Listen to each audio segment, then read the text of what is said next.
All right, everybody. Thank you for joining me for this opening day broadcast of the Chicago White Sox 1977 replay.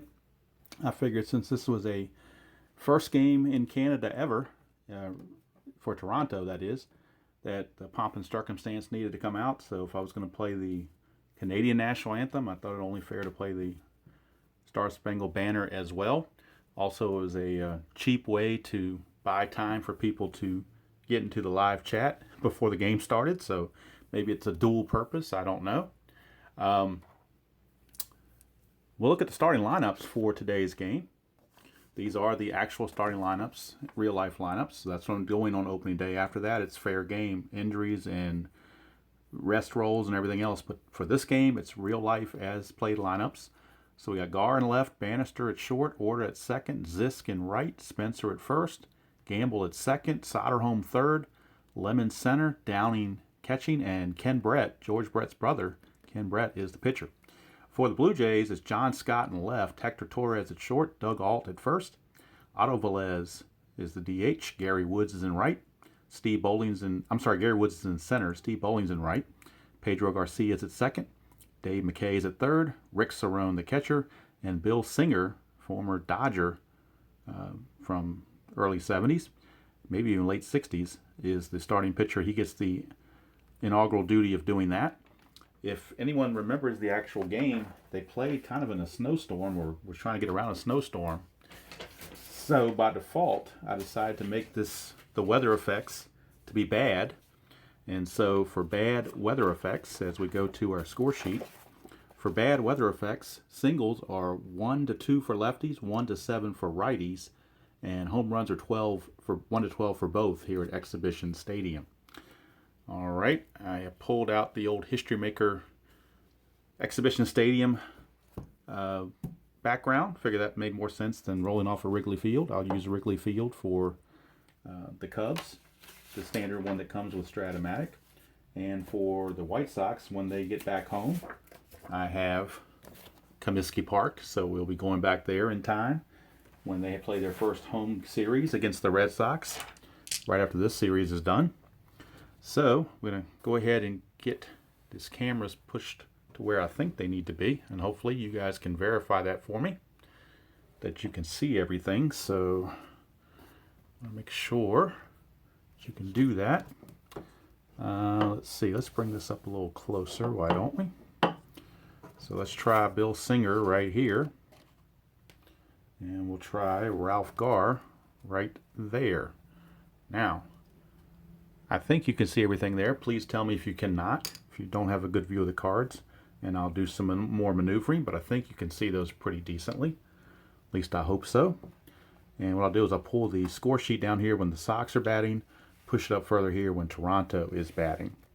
So for right now, hopefully we have a closer game than we had last night. Mets kind of took it to the Cubs early and often. So here we go, the inaugural game at Exhibition Stadium in Toronto. Bill Singer, the righty, against Ralph Gar, the lefty. It's a 6-9. 6-9 is an in-home run chance, so right off the bat, Ralph Gar does have normal power. He's got a chance. 1 to 2 is a home run. 3 to 20 is a double. Don't tell me that Ralph Gar is going to christen this Exhibition Stadium with a dinger. 1 to 2, he'll do it. It's a 7, though, so it's only a double, but say it like that doesn't mean anything. Double is a double. That's a two-bagger. And Ralph Gar is aboard. That'll bring up Alan Bannister, the shortstop. And we get a 5-12. Singer against a righty. 5-12. Ground ball, second base X. And we'll pull out a little Excel sheet that has the defensive ratings. For Toronto, at second base, Garcia is a 4E24. So a 4E24 for Garcia. Not very good, obviously. 4 and a 5 is probably going to be a base hit. And it will. 4 and a 5 is a single 1 star, so the runner cannot score unless there's an error. There's 14, and he is an E24. E24, there is no 14, so it's just a single 1 star. But it will put runners on the corners with nobody out. And the Sox off to a much better start than their south side or north side counterpart, the Cubs, as they are looking to break this thing open early and often. Here's George Orta. 2-6 for Orta. And it's a 1-9 single. 10-20, he lines to first. See if Alt can stab it. He does not. It's a 6. So it is a single. 1-star single, but it's good enough to score the run. And the Sox are on the board right away, 1-0. RBI single by Orta. Still nobody out. Runners at first and second for the dangerous Richie Zisk. And it's a 2-7 for Zisk. Oh, he just missed a home run. 2-8 would have been a homer. 2-7 is a ground ball shortstop ace. That's a difference between a 3-run homer and a 6-4-3 double play. That one number. And that kind of dampens the rally, but still, Bannister is at third with 2 outs, but Zisk grounds into the twin killing. Here's Spencer, Jim Spencer, first baseman. 1-5, he's going to pick him up. 1-5 is either a double or a single. Either way, the run's going to score. 1-5 is a double. But it's a single, but it's an RBI single for Spencer, and the White Sox put the second run on the board, so they don't feel like they've been cheated. They at least got the 2 runs in. And that brings up Oscar Gamble. They don't run very well, so we're not looking to steal right now. We're just looking to basically slug. 6-11 for Gamble, lefty. 6-11 is a fly to left, and the inning is over. But the Sox make it a profitable one as they put 2 on the board against Mr. Singer. And the Sox lead it 2-0, and they've given Ken Brett runs to work with here at Exhibition Stadium. So Ken Brett, who would later be traded to the Angels, but right now starts the season with the Sox. And here is John Scott, left fielder. 5-12 against a righty for Brett. Ground ball to first. So handled by Spencer. Easy play, 1 away. Oops. Brings up Hector Torres, the shortstop. Torres, a 2-6 against a lefty, and that's a ground ball to third. So 2 up, 2 down, as Brett is putting the Blue Jays down in order. Here's Doug Alt. 3-11 for Alt against a lefty is a ground ball to first. So that's going to end the inning. Not even a ball out of the outfield, or out of the infield. And just like that, it is a 2-0 lead for the Sox. And the Southside Hitmen are getting back on the groove here to try to increase that lead against Bill Singer. Singer got no rest in the inning. Here's Eric Soderholm. Soderholm, 6-10. That's a ground ball to, whoops, that's a ground ball to short against a right-hander for Soderholm. So he will ground to Torres, and there's 1 away. Brings up Chet Bitter Lemon. 4-7. Singer will walk Lemon. Might be a little bitter about that, but he did walk him. Puts the runner on. Now, Lemon does run some. Stole 8 bases, got caught 7 times, so they're going to go ahead and hold him. Here's Downing, Brian 10 Downing, 10 Downing Street. 4-3 for Downing. 4-3 is a ballpark single check. And Exhibition Stadium with the bad weather, it's 1-7 for a single.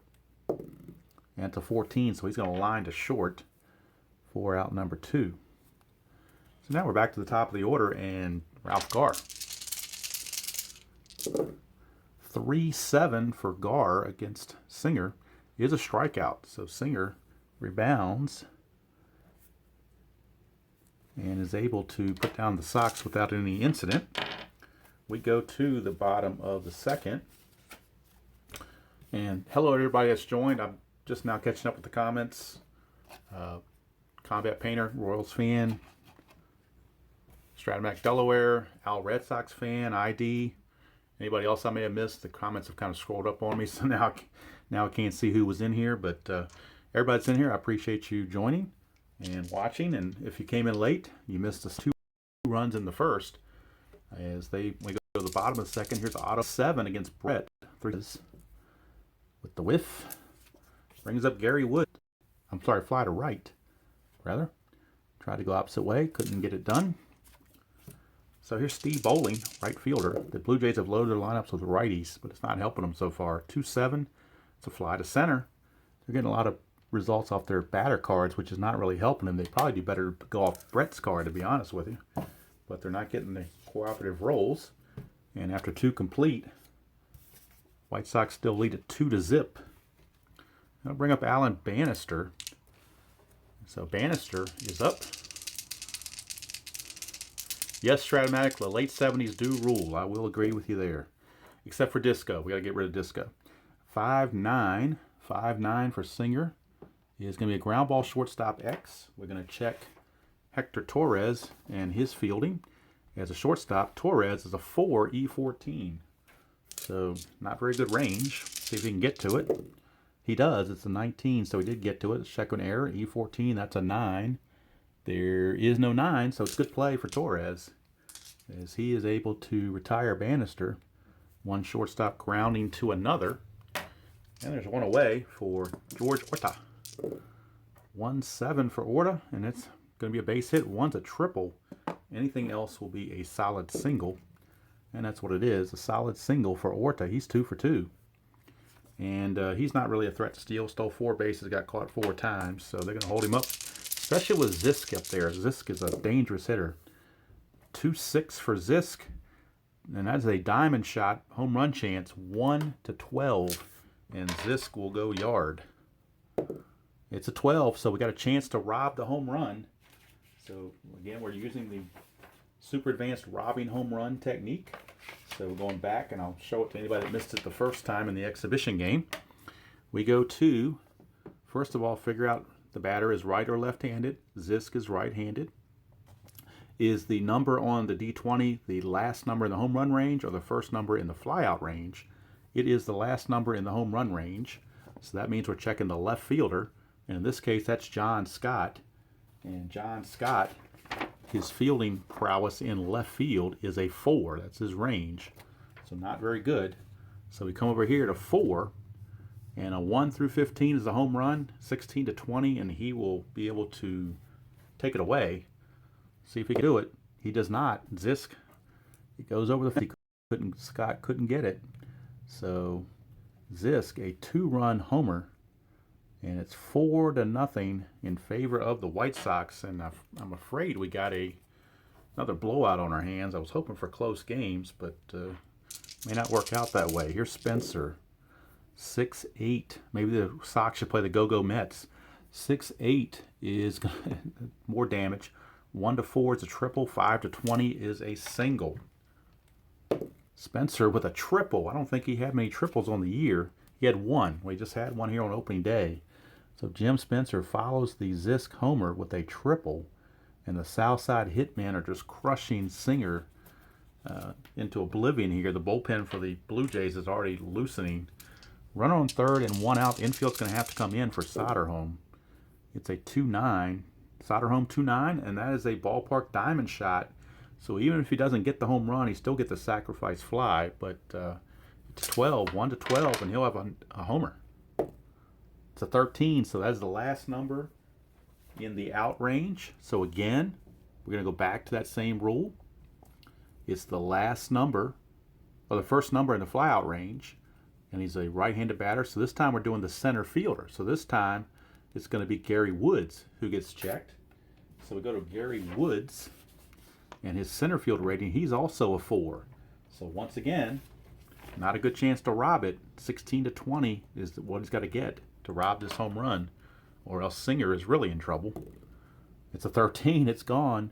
So I'm sorry, it wasn't Soderholm. It was Gamble. Did I mess that up? Where's Gamble? You know what? I might have the cards out of order. Did somebody check me on that? I don't know. No, you know what? I'd moved him over here already. My bad. I was getting confused here. That was Gamble's home run.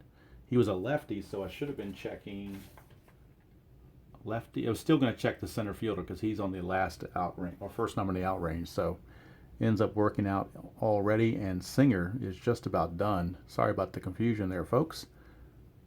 Still a little bit new about robbing the home run stuff. It's 6 runs, so Singer is already going to be tired. And the bullpen, he's going to try to get him through the inning if he possibly can. Soderholm, a 3-10. 3-10, and it's going to be a 1-6 single. 7-20, he lines to short. It's a 20, so he's going to line to short for out number 2. We're going to try to, Roy Hartsfield, the manager of the Blue Jays going to try to get him through this inning so that they can go to bullpen in the fourth. Here's Lemon. 1-4 for Lemon, and he hit him. So maybe Singer got fed up with all this Southside hitmen stuff and decided to plunk Lemon. So to keep an eye on that, make sure that was not intentional. Here's Brian Downing. 112 for Downing. He lines out to second. Would have been second max, but that's the third out anyway. So end of the inning, but 4 runs come in, and that's going to be all for Mr. Singer. His performance is done, and the Blue Jays will have to go to their bullpen early and often in this game, as it is 6-0 in favor of the Southsiders. Thank you, Michael. Please check it out. Hey, Dave S., if you came in late, you can go back and watch the beginning. I did do the Canadian National Anthem for you on this one. Hey, Beatles, how you doing? Came in late, you missed the fireworks. It's already 6-0 White Sox. And Ken Brett giving a lot of run support. Here's Pedro Garcia. 5-5. Brett against a right-hander is a ground ball shortstop X. That can be bad news because Bannister is not a good fielder. Bannister at short is a 4E48. So not much range and a lot of errors. 6 and a 4. I think that's going to be a base hit, and it will be. 11. Let's take an E48. There is no 11, but it will be a base hit for Garcia. So the first hit of the game for the Blue Jays is the number 7 hitter Garcia. Here is Dave McKay. 3-5 for McKay against a lefty. That's a strikeout. So McKay, the switch hitter, struck him out. 1 away. That'll bring up Rick Cerrone, most probably well known for being with the Yankees in the early 80s. 1-5 for Cerrone, and he's going to fly to left. So that's out number 2. 2 up, or 3 up and 2 down. One is on the single. Here's John Scott.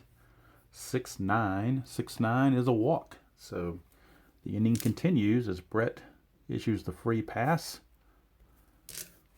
Last thing you want to do when you're up by 6 is start walking guys. Here's Hector Torres.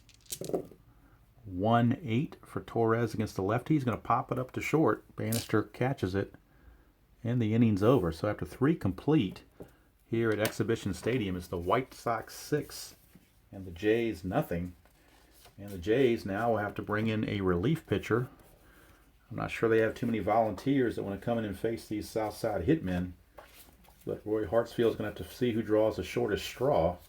And it's going to be, at least for now, right-hander Jerry Johnson. So Jerry Johnson is on. He will be the new pitcher. Singer with a very ugly line. 6 runs in 3 innings, and all the runs were earned. So now it's going to be the top of the order, Ralph Garr, to lead things off. We're in the starting the 4th inning. He's got his 3rd at bat coming up already. So that tells you how things are going for the Jays. 3-11. 3-11 is a ballpark single check, and that for a lefty is only a 1-2 since it's bad weather day. And that's going to be a liner to second. 1 away. So Garr unable to get on. Here's Bannister. 4-6. Johnson against a right-hander. He's going to walk him. So that is a walk.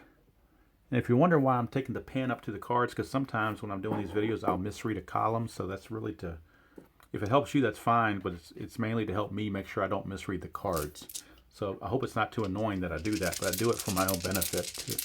So it gives me less chance of messing up. All right, we got a 6-12. And you know what? Order's not the DH, though. If that was a DH and we rolled a 6-12, we'd be checking injuries. But he's not the DH. He's second base, so we don't have to worry about that. 6-12, however, will be a ground ball first base X. That's Doug Alt.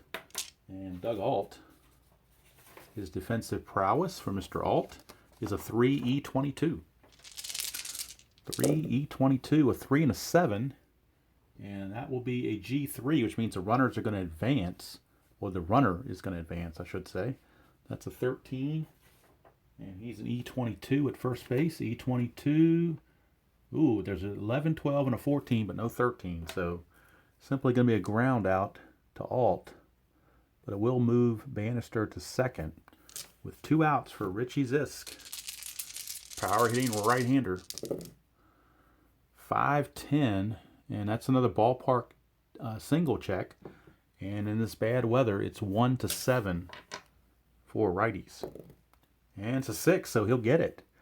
And I believe, let me double check that, but I believe when they get that ballpark single, that it is it one? It's only 1 star, I think. Let me double check. Make sure I'm right. Yep, it's only a 1 star, so the runner cannot score. He has to stop at third. So Zisk singles, puts runners at the corners with 2 outs. And here's Jim Spencer, big left-handed slugger.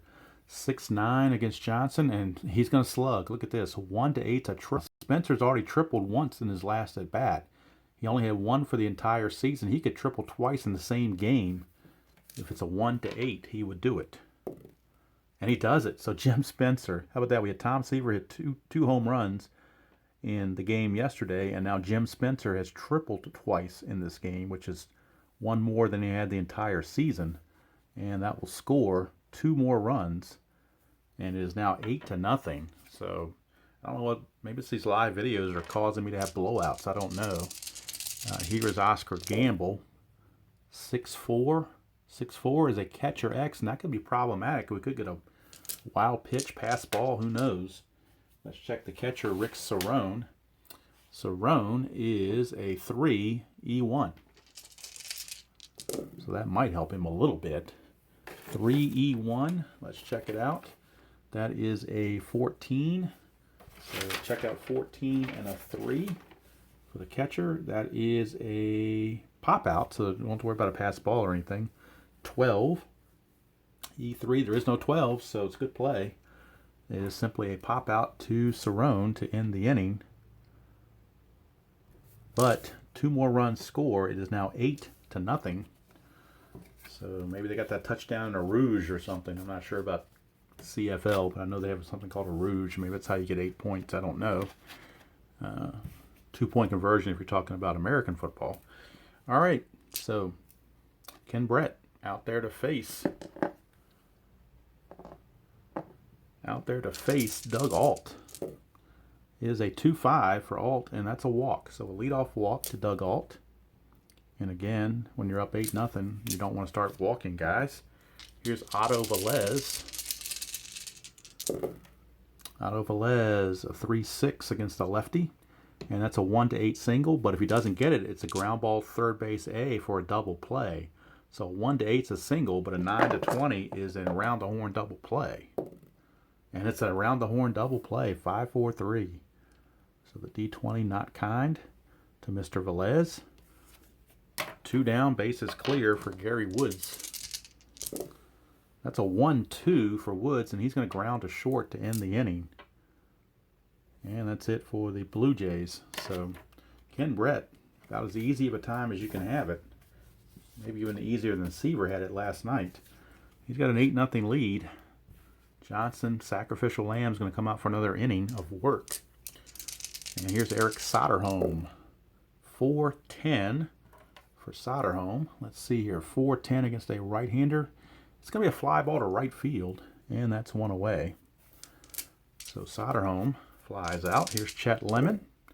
1-3, and that's going to be another diamond ballpark home run chance, and it's 1-12. 1-12 for Lemon to go deep.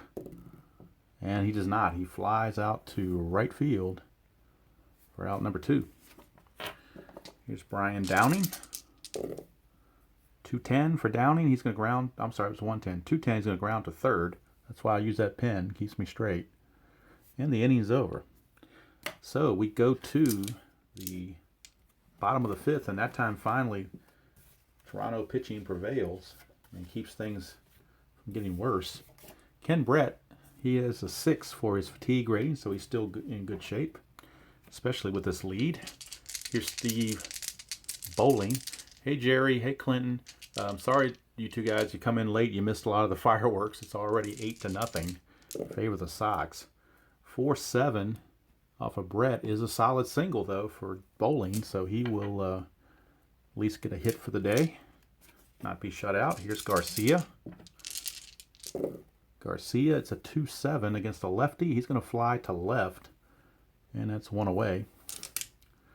And that will bring up Mr. Dave McKay, switch hitter. McKay.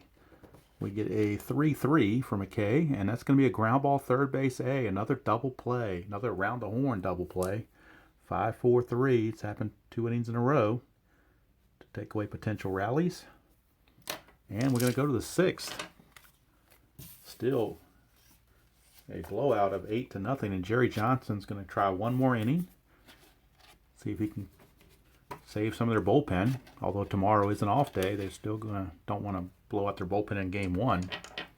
So Ralph Garr leads things off. 4-4. Jerry Johnson against the lefty. Ground ball shortstop X. And that's Torres. And for Torres, he is a 4E14. 4 and a 9. 4 and a 9. He will get to it. A 14 and an it's a E14, and that's a 13. E14, there is no 13, so it's a good play. Good play turned in by Hector Torres. And Ralph Garr is retired. That'll bring up Alan Bannister. 4-4. 4-4 is a ground ball shortstop X. We got it right back again, so we're keeping with Torres. 4E14. He will get to it. It's a 16 and an E14. There is no 16, so he makes the play again. Tested twice, but on this cold AstroTurf, he was able to get it done. Here's George Orta. 3-10 for Orta. He's going to ground to second, so they pick on Garcia that time, but he is up to the task. Inning is over. We go to the bottom of the 6th. Still large and in charge, the Southside Hitmen, 8-0 over the Jays. That's going to be all for Jerry Johnson. He went 3 innings, so they will go to the bullpen from here on out, as both pitchers went 3 innings for the Jays. Ken Brett now, he will start his point of weakness inning because it is inning number 6. Going to be facing Rick Cerrone. 4-7. 4-7. And it's a solid single for Rick Cerrone. So that's the only thing the Jays can seem to muster are some singles here and there. They haven't got an extra base hit yet. They haven't put 2 hits together in the same inning. 3-7. 3-7 for Scott against the lefty. And that's a 1-3 single. 4-20, he lines to third. So Soderholm can see if he can snag it, and he does. So Soderholm reaches out and snags it, keeps it from going down out to left field, and there's one away for Hector Torres, shortstop. 1-6 for Torres against the lefty. He's got an in-home run chance right here, 1-4. Anything else, he flies to right. So he's trying to go opposite field, and it's a harmless fly to right, warning track power, handled by Zisk, 2 down. And it's up to Doug Alt. Doug Alt, 4-4. Brett against a righty, 4-4. It's a ground ball third base X. That's Soderholm. And Soderholm, his defensive prowess for Soderholm is a 2E11. 2 and a 9. He'll get to that. E11 and a 9. E11, and there is no 9, so it's a good play for Soderholm. He will make the play, and the inning is over. So 6 innings are in the books, and it is still 8-0. And now Roy Hartsfield, the manager of the Blue Jays, will have to figure out who he wants in his bullpen to come out again. And they're going to bring in right-hander Tom Murphy. I believe he later pitched for either Boston or Milwaukee, maybe both, but starts the season with the Jays. Right-hander Tom Murphy. Pretty much mop-up duty. Pretty much what we're looking at right now is... Need to get something straight here real quick.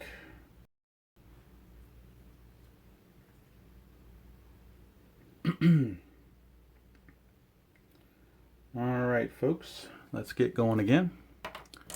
Richie Zisk against Murphy. Well, let me put this little thing here to say he takes over right there.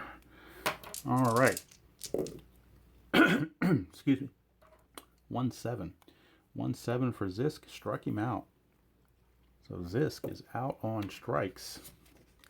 One away for Jim Spencer.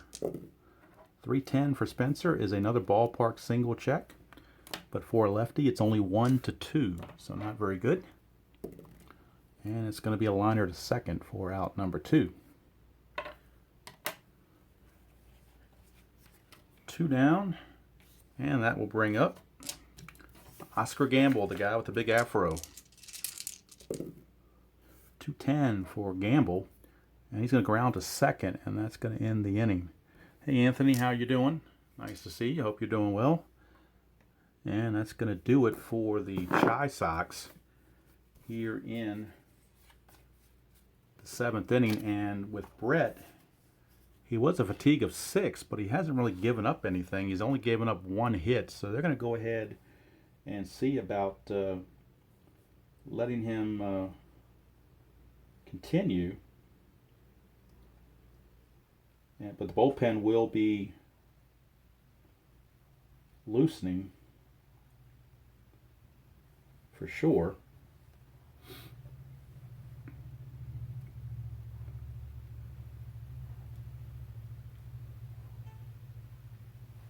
But first,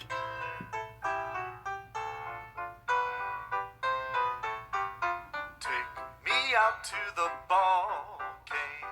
Take me out with the crowd. Buy me some peanuts and cracker jacks. I don't care if I never get back. Let me root for the home team. If they don't win, it's a shame. For it's 1, 2, 3 strikes, you're out at the old ball game. all right. Well, I think it is a shame because the home team is not have much to root for as they are behind by 8-0. But hope springs eternal in the 7th inning stretch. And that's going to bring up Otto Velez to lead things off. Again, the bullpen is loosening in case Brett does struggle. 6-10 against a righty is a fly to left, so Velez is out of there, 1 away. I'm going to bring up Gary Woods. 4-6 against a right-hander. That's going to be a base hit. 1-3 is a double. Anything else is a single. Whoa, that is a 4. If you can't see it, it went way back there. It is a 4. So it will be a single for Gary Woods, and that's the mantra of the Blue Jays this game. They've nothing but singles. Not much in the way of power. 6-4 for Bowling. That's a ballpark single check, and for a right-hander, it's 1-7. And he gets a 9, so it's not going to happen. It's going to be a line out to short for out number 2. This bad weather day, you're not going to get many hits off the bad weather. Here's Garcia. We got a 1, so that's a chance for a wild pitch. Ken Brett has a 5 for his wild pitch rate. So since we rolled a 1 on the D20, we'll check that wild pitch. No wild pitch, so we keep going. Garcia, 5-4. Fly ball center field, XX Chet Lemon. And defensively, Chet Lemon, 3E13. 3E13, 3 and a 6. I think you'll get to that, but we'll verify. 3 and a 6. 3 and a 6. He does not. It's a single with 2 stars. And let's see, make sure there's no error. 13, and he is an E13. 13 and a 13. No error, but it is going to be a single with 2 stars. And finally, the Blue Jays have a runner that has gotten past second base. So runners are on the corners, and actually Brett is going to be 1 batter away from his fatigue, so the bullpen is ready if needed. Here's Dave McKay. There's another 1, so another chance at a wild pitch, which is a 1-5. And this time he does uncork 1, and that's to be the way the Blue Jays score their first run is via the wild pitch. So a wild pitch by Brett, and that's going to bring home the first run and move the batter Garcia to second. Here's McKay again. 6-6, switch hitter batting right. 6-6. He's going to drive him home. 1-6 is a triple.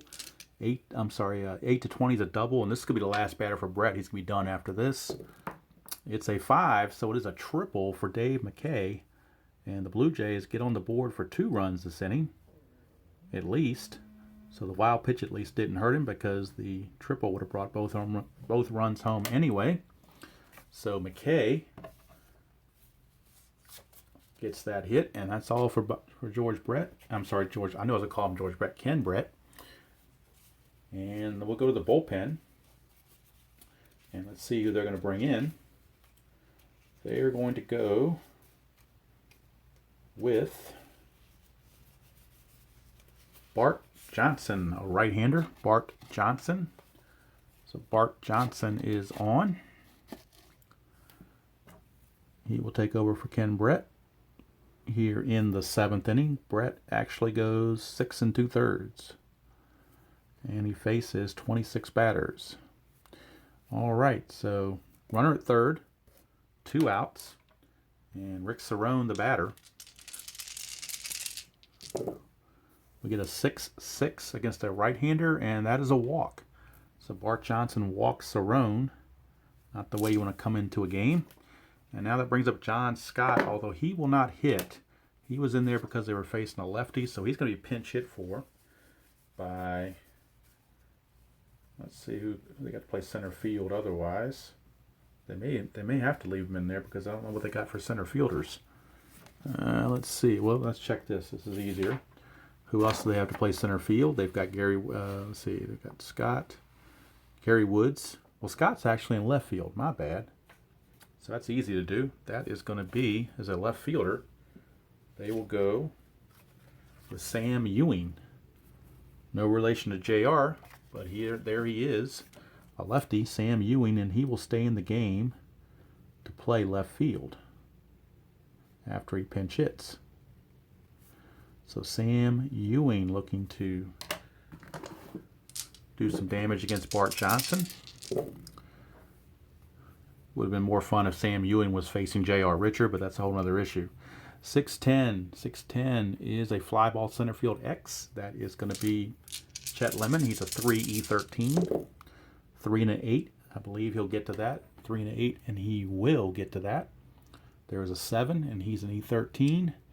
There is no 7, so Lemon makes the play. And the inning is over, but 2 runs come in for the Blue Jays. And they finally break hope, get some runs on the board. Keeps that shutout from happening. Ewing will stay in the game to play left field. And Tom Murphy will come back out to pitch the 8th to face Eric Soderholm. Soderholm, after all this hitting, Soderholm's actually 0 for 3, so he needs one. 4-5 against Murphy. Won't get it. That's a ground ball to short. Murphy's not tired yet, so good hit, or good out, I should say. Murphy's actually retired all 4 he's faced. Here's Lemon. 3-8. Make it 5 in a row. It's a ground ball to short. Another ground ball to short. 2 down. So Murphy has retired all 5. Here's Downing. 5-6. And he struck him out. So Murphy is perfect. 2 innings for Murphy. Retires all 6 batters he faces. And he might actually finish out the game the way it's going. He's has not to worry about fatigue or anything because he's pitching so well. Bart Johnson's coming back out to start the bottom of the 8th. And that'll bring up Hector Torres. 3-6 for Torres. 1-3 is a home run. But most likely 4-20 will be that fly to right, that warning track power. And Zisk again taunts him with warning track power. It's 1 away. Here's Doug Alt. 6-5 for Alt is a strikeout. So Bart Johnson puts Alt away. 2 down. That'll bring up Otto Velez. It's a 3-4 for Velez, and he's going to strike out, and that's going to end the inning. So Bart Johnson pitches 2 innings, and he will be done for the night. Or the day. I guess it was actually a day game. Not that it really matters. But they're going to go ahead and I think they're going to go ahead and let Murphy finish it out. No, you know what? They're going to give Murphy a break. They're going to go ahead and take him out and bring in the lefty, Mike Willis. So Mike, what you talking about, Willis, is in the game as he'll be facing some lefties, Ralph Garr and Orta, 2 out of 3 are lefties. So Mike Willis is on. Pitch the 9th. And he'll be facing Ralph Garr, lefty on lefty. That's a 2-6 for Garr against a lefty, and that's a walk. So leadoff walk to Garr. He's not even thinking about running, being up 8-2. They're calling off the dogs. It's Bannister. 6-10 for Bannister. That's a fly ball center field X. Center fielder is Gary Woods. Gary Woods is a 4 E3. 4 and a 7. He may not get to that. 4 and a 7. He does not. It's a single 2 stars. That's a 6. No error, but it will be a single 2 stars as Bannister plops one in front of Woods to put runners at the corners and nobody out. So Willis not going so well. Here's George Orta. 212 against a lefty. Look at this. 212 against a lefty is a line out first base max. Now in the basic game, that would be a triple play, but there's no guarantee of that in the super advanced. So let's look at the rules for anybody that's not familiar with them. We'll look in the book under line out max, super advanced. I believe there's some checks you have to do to see if it's a double play or a triple play. So now I need to find that in the book here. Where did that go? Just saw it. Line out max. Somebody tell me where it is in the book. It's got to be on here somewhere. Line out max. Here we go. Line out max super advanced. When the result occurs where a triple play could occur, the result is not automatically a triple play. Instead, roll the D20.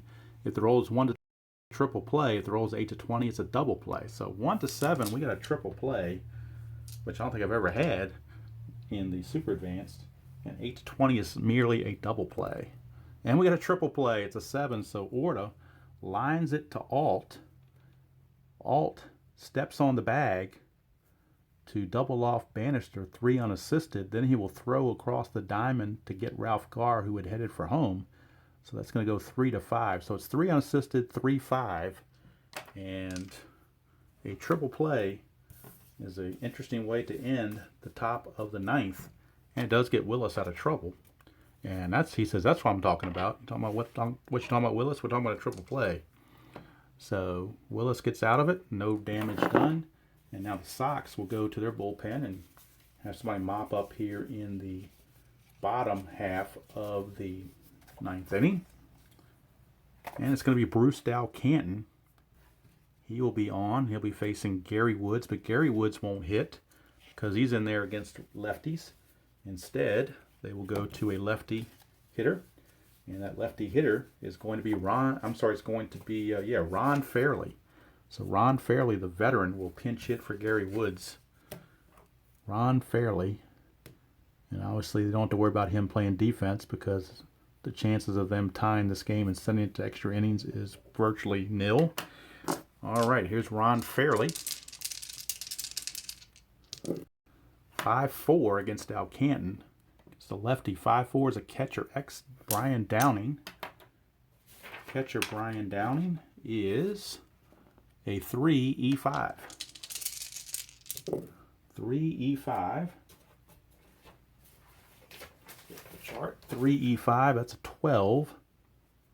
A 3 and a 12 is a P/F, but nobody's on base, so don't worry about a pass ball.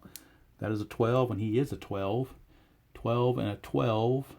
No error, so it's going to simply be a pop-up to Brian Downing. And that's going to do it for the pinch hitter Fairley, as he was retired fairly easily. Here's Steve Bowling. 4-8. 4-8 is a walk. So Dow Canton issues the free pass. And I'll take it over to Pedro Garcia. And I believe, yep, he's going to be pinch hit for as well because he's terrible. So they're going to another offensive player, and it's going to be Bob Baylor. So Bob Baylor is on. He will pinch hit for Garcia. Bob Baylor. All right, 3-6 for Baylor against a right-hander. 1-13 is a single. Anything else, 14-20, he lines to third. It's a single, but it's only 1 star, so bowling will stop at second. But a pinch hit single for Mr. Baylor. And now we'll get a pinch hitter again for McKay. So he will be pinch hit for by Al Woods. The other Woods. He's not the other white meat because he is of African American persuasion. So Al Woods, pinch hitter. First and second, 1 out. It is a 3-8 for Woods. He's going to ground pitcher B, so Dow Canton will get the force at second, 1-6 on the putout, and fielder's choice. We'll move bowling to third. And that brings up Rick Cerrone, last chance for the Jays.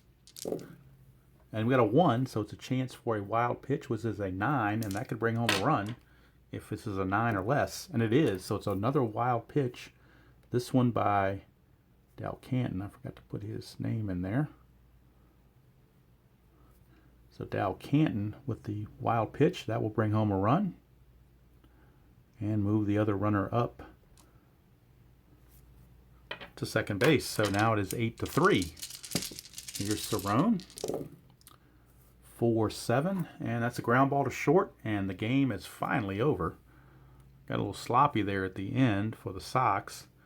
But a convincing 8-3 opening day win over the Jays in or at Exhibition Stadium, as the Southside Hitmen lived up to their name and plastered Bill Singer. He takes the loss. The win goes to Ken Brett. There is no save, of course, because there's just 8-2 lead. You're not going to have that. So, hope everybody enjoyed that presentation of Game 1 of the 1977 Chicago White Sox replay. Already did Game 1 in the Cubs replay last night. My plan is to do videos when I start new series. So if we look at the schedule that these teams will be playing over the next couple of days, if I can find it. Of course, I can't find anything I'm looking for when I need it. Oh, there it is. I got it. Never mind. I found it. All right, so today was April 7th, simulation day. April 8th is an off day for both teams, so any of the pitchers that had to go a couple of innings get a day of rest. And then they both play 2 more games in their respective series. So I'll play those offline. And then on the 11th, the Cubs will be in Philadelphia while the Sox are off. So the next video will be the Cubs taking on the Phillies at the Vet.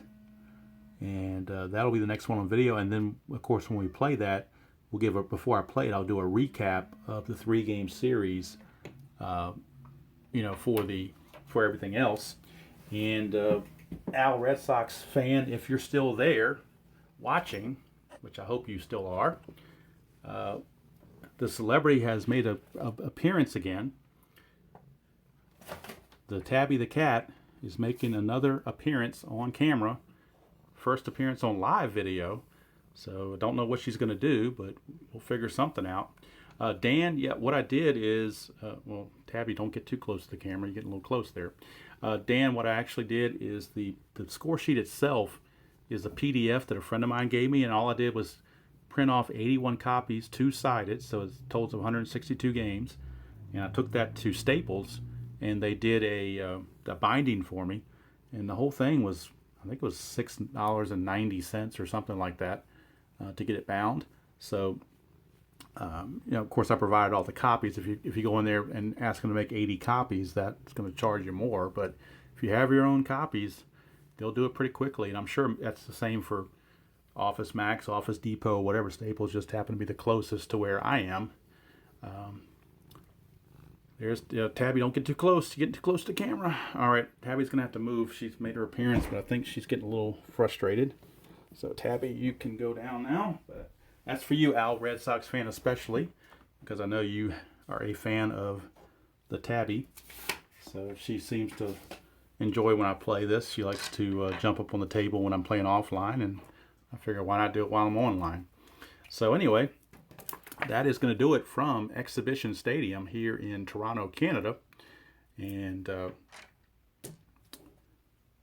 if anybody wants a PDF of the score sheet style that I use, send me your email or put your email in the comments, and I'll email you a PDF copy of it. But literally, you could take any score sheet you wanted. You could take a payoff pitch score sheet or homemade score sheet or anything. All I do is I take the score sheet that I had, and I took it to Staples, and they put the binding for me. And like I said, it's 81 pages front and back. So that's a total of 162 games. So I've got it for the whole thing. And like I said, it was less than $7. So I was very happy with their work and how they did it. I mean, I could have been a little bit more artistic and given them a colorized copy of this, but I figured this was good enough to get me by. So again, appreciate all you guys for tuning in, and stay tuned in case Al, Red Sox fan, might have a game this evening. If not, check out Ron Junkett. He a lot of times will have lunchtime baseball. Be sure to check out Bleacher Bum Gaming. Be sure to check out Beatles Eternally channel. Be sure to check out ID Jester and Strat-o-matic Delaware. All the guys, Combat Painter, all the guys that put out product or put out videos. It's good to support the community, no matter what game is being played and what avenue is being played, whether it's cards and dice or computer. Want to keep the community going strong and support everyone else for doing their endeavors.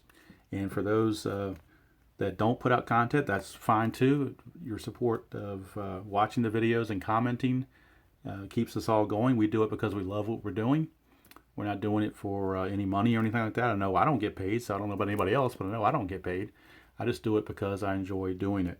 And I enjoy talking to the community and giving back, because before I even started this, I learned from other folks, and that's how I got going. Hey John, how you doing? In case you missed it, I guess you did miss it. I will go back and show you the gory details. Although I didn't do all the totals yet, I'll do it on the computer when I use the direct entry. But it was a WhiteSox whitewashing 8-2. And you can always go back to the beginning of the video and check it out later. And maybe Tabby is going to increase my viewing. I don't know. But again, be sure to check out everyone in the community that's putting content out there, and be sure to support them and encourage them, and that gives everybody who's doing this the extra energy to keep going even when we're tired or don't feel like doing a game. I know I really wasn't going to do this one live, but ID talked me into it, and ID Jester, and he encouraged me to go ahead and do it live. So I said, okay, I'll go ahead and do it live. But anyway, at least you got to see a triple play. It wasn't a close game, but at least you got to see a triple play. So Al or Beatles or whoever is doing a game later this evening, be sure to check them out. Subscribe to them if you haven't already. Push that like button for them if you haven't already. And until next time, I will see you all. The next video will be the Phillies and the Cubs from Veterans Stadium. That'll be game 4 of the season. And I'll give an update after the game of the first 3 games once I enter all the stats into the computer. So until next time, we will see you all down the road.